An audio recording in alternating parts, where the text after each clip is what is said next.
Hey, Halshiro. Hello, soul family.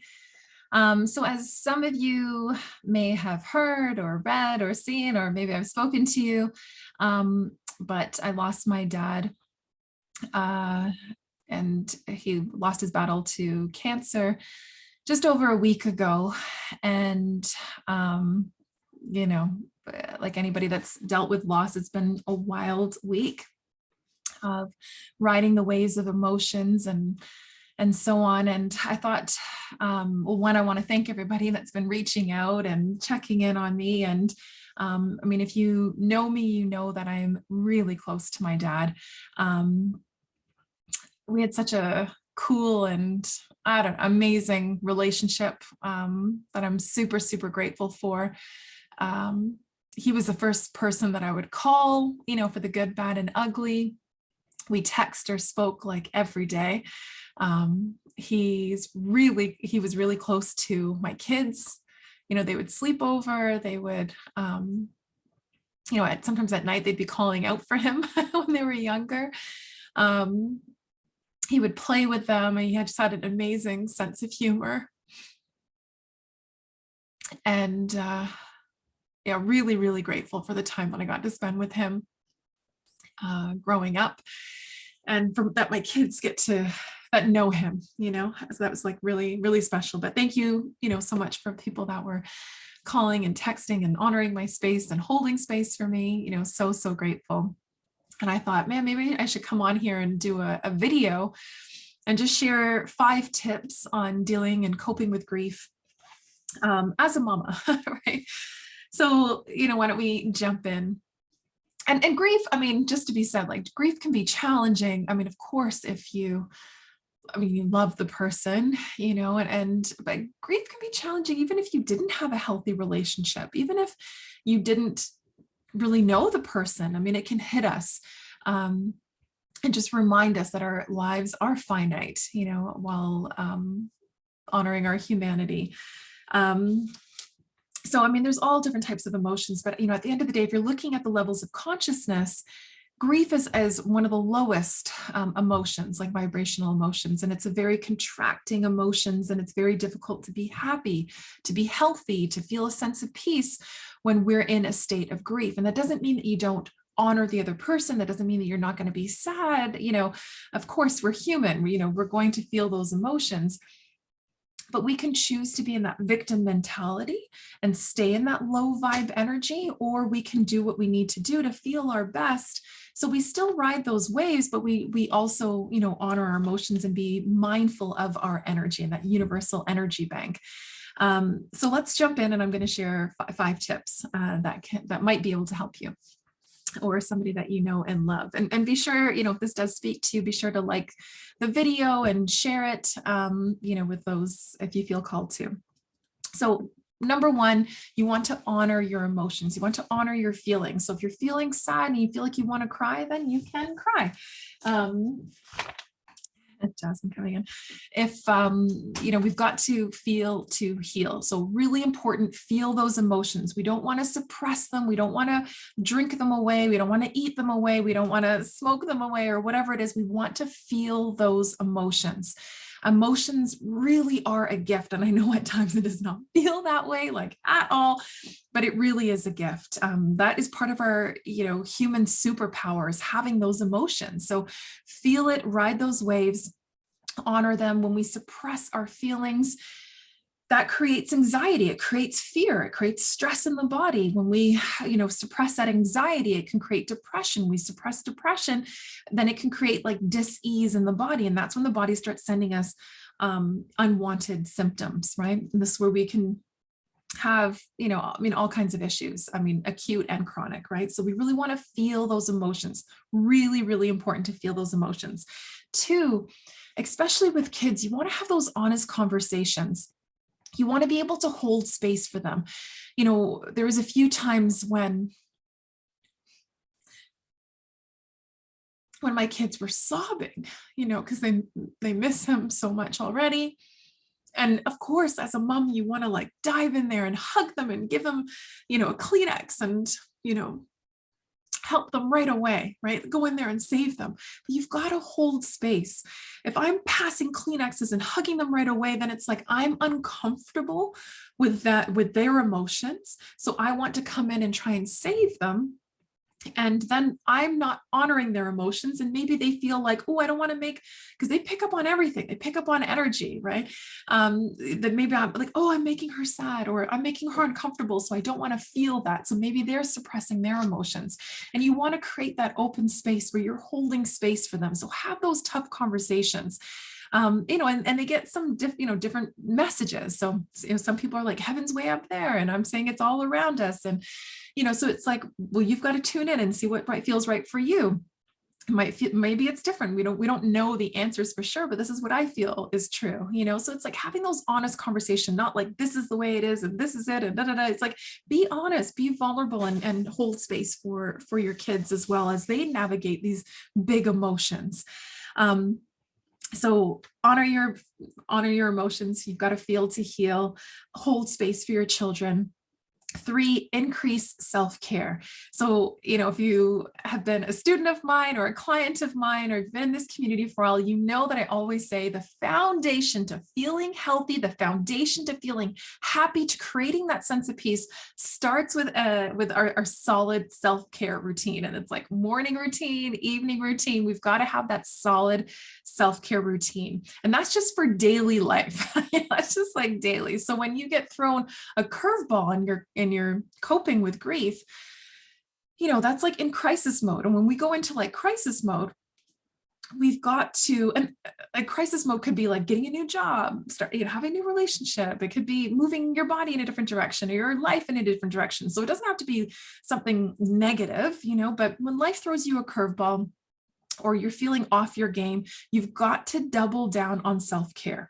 So, this is where you've got to do everything you can to feel your best, because the higher your universal energy bank, again, this is where we are, feeling good, we're feeling healthy, and you can still feel good. And because emotions are very fluid, right? So you can still at a high vibe, feeling good, honoring my dad, like the lessons that he taught me, and being so grateful for all that. And then I'm like, boom. And then I'm like, I'm angry. I'm feeling angry. Like, why did this happen? Why did this happen? Or I'm, sad about this, or I'm, oh, my kids are not, he's not going to be there when my kids get married, whatever it is, and I'm honoring those emotions and riding those waves. So it can be very fluid, but ideally you want to be operating at a higher frequency, most of the time. So just being aware of your energy and doing everything that you can to feel better. So maybe you need to feel good. Maybe you need more sleep. So maybe it's going to bed earlier. Maybe you need to cancel your plans. This is like priority number 1, cancel your plans, be protective of your energy, which we're going to get into, but have healthy boundaries, double up on your nutrients. When we're stressed, we need extra nutrients. So I take my whole food supplements. I double down on my whole food supplements. This is juice in a capsule, like that's it, cleaner than organic juice in a capsule.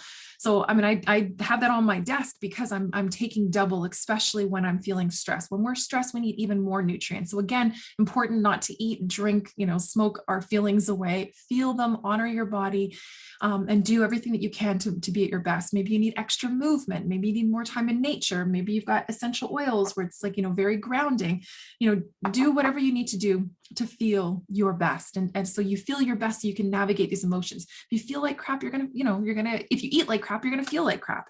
If you not get enough sleep, you're going to feel like crap. So it's just going to make those heavy emotions even more like paralyzing, and really kind of stuck in that victim energy. So doubling down on your self-care. So honoring your emotions, holding space for your kids, doubling down on self-care. 4, contemplation time. Really important to create that quiet time. Bonus points if you're out in nature as well. You can grab your journal, you can process your emotions.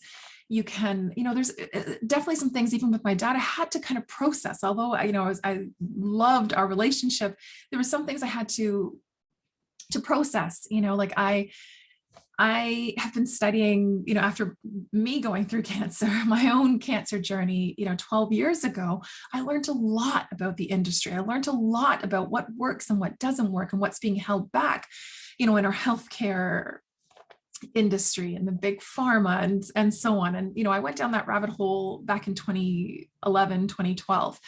And that was a tough pill to swallow. So, and since then I've been, of course, mental health, and I've been working as this holistic health practitioner, for the last 10 years. So I know what it takes to feel happy. I know what it takes to shift energy in our body. I know what it takes to feel healthier. I'm not here to cure anybody. I'm not here to diagnose. I'm not here to do any of that stuff, but I definitely have concrete tools to help you feel happier, healthier, and more at peace. And I'm good at what I do. And my dad wanted nothing to do with that. He just wanted to listen to the doctors. And there was times where I was pissed. I was like, oh, I'm not that I said those things, but I internalized it and processed my emotions in my own way. But I had to honor his journey. I had to honor his journey. I had to honor his boundaries. So, that's where that contemplation time comes in. And then, of course, the beautiful moments as well, like the amazing lessons that, and the beautiful memories that I'll hold in my heart forever.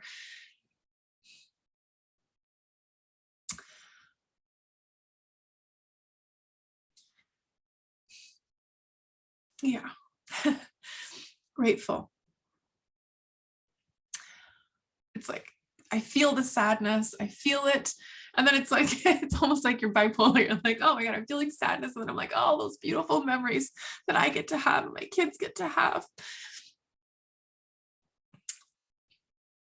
And my old self would have been like, where's the wine? I earned it, And it's like, no, I don't want that. I want to feel these emotions. I want to honor them.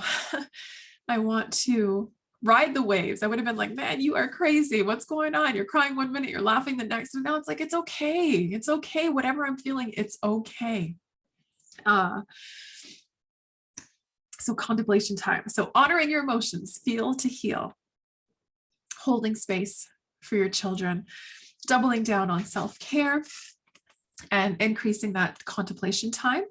And the last one is being protective of your energy, protecting your energy, holding up boundaries where you need to hold them up, creating space where you need to create space. If you need to clear your work schedule, clear the work schedule, like it's okay.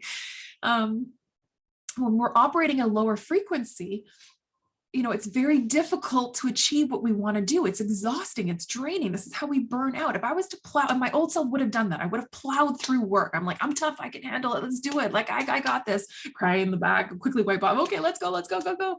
And that's how you burn out. Now it's like, it's okay. I'm going to take time off. The world will not stop if I don't stop working, like it is okay. And and also, like, everything is energy. Everything is energy. We're energy, the paper, the desk, the lamp, the, windows, the air, the trees, everything is energy. The TV shows, what we're listening to, what we're reading, everything is energy. And that energy is either increasing our universal energy bank. That's the way we feel happy, healthy, create that sense of peace. That's how we manifest what we want.